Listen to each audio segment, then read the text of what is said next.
Jarana gasa ganta keenya eegalla waan asitti argamneef waan nutti argamu kana kana hojjete kana kana bulch amma turraa qabi gaaru itti qabi walii galtee nuu kenni walii gali nuu toli jaalal keenya hanga ammachuu nuuf haa ta'u bakkalchi bakkee haa ta'u kan badee haa galu kan maseene haa dhalu hundi keenya gaa tokko nuu orreen keenya tokko haa ta'u argachuu keenya fuuldura haa ta'u an dhukkubsatee mana kifii jiru rabbi nuuf haa maaru amma jiru rabbi nuuf haa hiiku jeraga Oromoon qofa gabbina gabbisi waan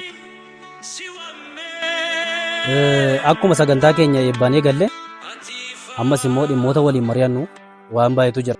Kanaafuu biyyi keenya biyya badhaatuudha. Biyya gaarii biyya miidhagduudha.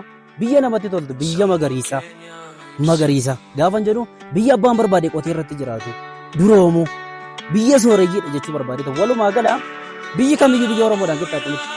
Kanaafuu nutu har'a saatii kana wal nyaanna wal dhiibna wal balleessina malee amma biyyoonni bira biyyee keenya fudhatanii biyyee keenya kunoo haramni biyyee gaafa jedhamu akka jaarsa dhiifama naa godha akka biyyeen gaafa haratee gad deemu gara Abbayyaa kanatti deema. Abbayyaa warri Misir warri biyyi Ijibti warri kun biyyee keenya kana fudhatanii doolaaratti haramatti gurguratu. Isaan immoo kuntaala tokko doolaara 300 gurgurataniit har'a isaan immoo ittiin fayyadamaa jiru. Nuufoo maal hojjechaa jiru? Lammata immoo bishaanota keenya fincaa'aa ilaalaa, gibee ilaalaa. Lagoonni mormor kun deemanii dhaqanii biyya kanatti dabalamu bishaan kanatti. Namni humna irratti illee misoomsaa jiru. Kanaafuu walumaa gala biyyi keenya biyya gaariidha, biyya miidhagduudha, biyya waliin deemnee wajjin waliin tarkaanfannee wajjin hin nyaannee irratti miidhagnee irratti kabajamnudha jechuu barbaadeetani. Gooka gurraacha kawaa sirrii jedhe maal lamne uumama badhaatuu qabna lafti keenya badhaatuudha. Taan gaarii qabna lageen gaarii qabna fakkeenya lageen yoo fudhanne kanneen akka lageen bulbulaa kanneen akka lageen qabbanaa kanneen akka lageen dabbis ollee hulluuqaa isaan kun bishaan keenya haranii biyyoo keenya gara biyyoota biraatti dabarsu. Biyyoo keenya biyya keenya keessatti ittiin lafa keenya gabbisnee ittiin duroomuu dandeenyu biyyoonni biraa feestaaliitti guutanii madaabaraatti guutanii qarshiitti sharafatu maallaqatti sharafatu. Nuti maal lamne biyyoo keenyaan wantoota itti bilcheeffannaan hedduu oomishachuu dandeenya. Waan akka jabanaa kan waan akka distii waan akka xuwwee waan baay'ee ittiin oomishan isaan garuu kanan qabani pilaastika guggubanii oomishanii isa sana gurguratanii buna keenya ittiin sharafatanii dhugu. Maal lamne walii galtee dhabnee jaalala dhabnee wal kabaja dhabnee itti jiraachuu wallaalle malee hiyyummaa hin qabnu yaa Oromoo. Nabichaa miti wanti nurratti ta'ame maqaa illee nu jijjiirani maqaa nama keenyaa illee ni jijjiirani maqaa lafa keenyaa illee ni jijjiirani maqaan hamboo agara yootitti jijjiirani bishooftuu in jijjiirame Dabra Zayit jedhanii maqaan Adaamaa in jijjiirame Naaziriit jedhanii. Oromoo waan hin jijjiiramne hoomti hin jiru baay'ee jijjiiran. Laga qabbanaa jedhamu hin qabna. Isaan maalitti jijjiiran? Qabbanaatti jijjiiran.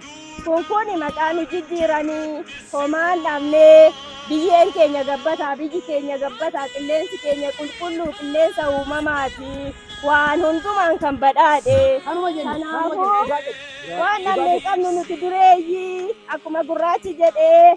Nuti yeeyyii mitiin jedha. Inni sirriis kan baay'ee. Inni sirriis dhugaan jirtus kanumadha. As barus. Kanuma gurraacha. Haliima jecha kee eeggadhu. Maqaa biyyaa yoo fudhatte Adaamaa fi Bishooftuu keessan hin beeku.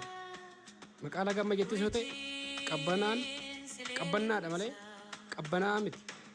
Kanammoo har'a sirreessuu dandeessa. Biyyee guutuu beeku. Lafa keenyarra jiraataa. Aannan keenya dhugaa dhadhaa keenya nyaataa nu wajjin jiraattee har'a geesse.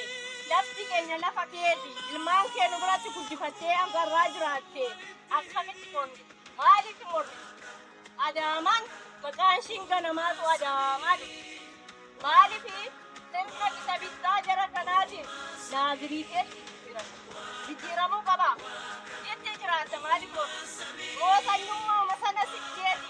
Kanatti maqaa biyya keenyaa jijjiiru har'allee nurratti mormaa jiru.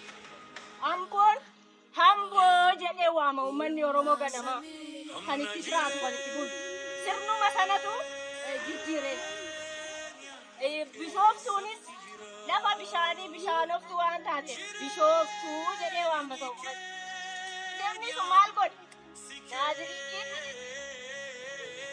dameejeejitti jijjiir ati taa wajjiniin odoo aannan keenya dhuftee lafa keenyarraa indichaa qotattee nyaattu odoo xaafii qotattee nyaattu odoo dhadhaa keenya nyaattu akkamitti gosa. Qaba afaan kee Finfinneedhaan Addis Abaabachaa Bishooftuudhaan Darbasadechaa Adaamaadhaan Naaziriidechaa nu waliin jiraachuu hundeessu. Si gala miti nu waliin jiraattaa akka nuti jeennetti bul akka afaan keenyaatti bul. Beekas gabbaa'ime. Sana ta'uu baate immoo Ijoollee. rakkina afaan keeti malee rakkina keenya miti kun. Kun dhugaa jirtu eessa geessitu sin? Waanuma jiru kun. Atis tasgabbaa'e. Tasgabbeessi ittiin akka jenitti haa jiraatu akka afaan keenyaatti nu wajjin haa jiraatu. Tasgabbaa lamaan keessan iyyuu. Maa gallee wajjin bulla waan ta'eef tasgabbaa isin ijoollee. Maali? Waliin dhiigina. Waliin dhiigina.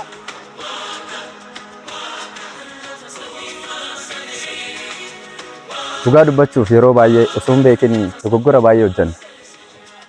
Fakkeenyaaf nama adiidhaan faranjiidha jenna yeroo baay'ee. Sun immoo dogoggora guddaadha. Fireenchi jechi jedhu Faransaay biyya Faransaay ibsa malee Poolaand, Ingiliz kun hin ibsu. Isaan kun immoo adii keessatti hin ramadaman jechuudha. Kanaaf akkuma beeknu Itoophiyaa keessatti Itoophiyaadhaan Habashaa jedhu yeroo baay'ee. Kun immoo dogoggoradha. Oromoon Oromoodha malee Habashaa miti. Nu yoomiyyuu Oromoodha. Kan baatanis kan baatadha malee Habashaa miti. Kanaafiyyuu nu Oromoodhaan timi jechuu barbaada. Dhugaa jirtu dhugaa hubataa nama akkas dhugaa. Sin amma yoomitti sobaaftu amma yoomitti dogoggoroo jechaaf. Biyya adii faranjii adiidhaan faranjii mitattanii haasoftu. Kanaafuu sin yeroo hunduma sobaa ooltu wanti sin dhugaa jirurraa ni haasoftanii kanaafuu nuti uummanni Itoophiyaa hundiyyuu Habashaadha. Sinii galee kanaafuu fudhaa dhugummaa isaa. Kanaafiyyuu yaa sabaa maqaan keenya ganamaa Oromoodha malee Oromoo miti. Kun immoo dogoggoradha. Kanaafiyyuu nuyi Oromoodha. Oromoo jechuun horii keenya, qabeenya keenya, dagaagina keenya. Oromoo jechuun akkasidha. Nuyi kanaan beekna jechuudha. Kana hubachuu qabna. Yoo jecha ingi jedhu irratti ishiitti daane Ingiliis ta'a. Yoo fiin irratti jecha ishii daane Finiish ta'a. Garuu jecha Oromoo jedhu irratti ishii daballee hiikkaa hin qabaatu. Mee hundi keessan ishi jedhaa.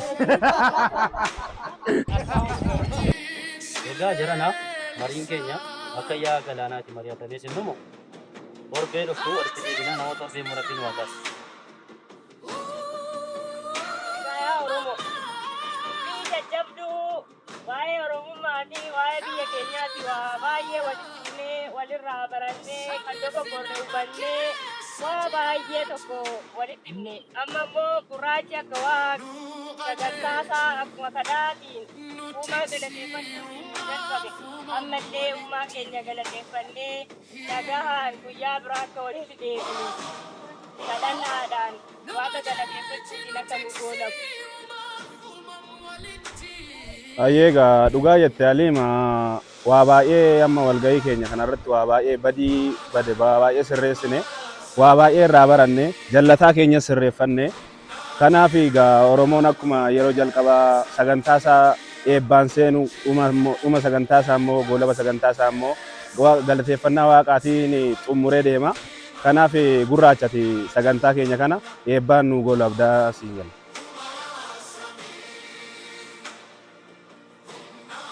Eka jara ko nagaan baane nagaan jammare kana ganu xumurameera.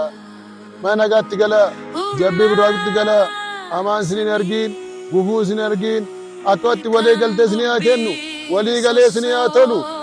Jabbii biraatti gala hundumti keessanuu mana nagaa baatanii mana nagaatti gala. Humna jireenyaa nu tiksii.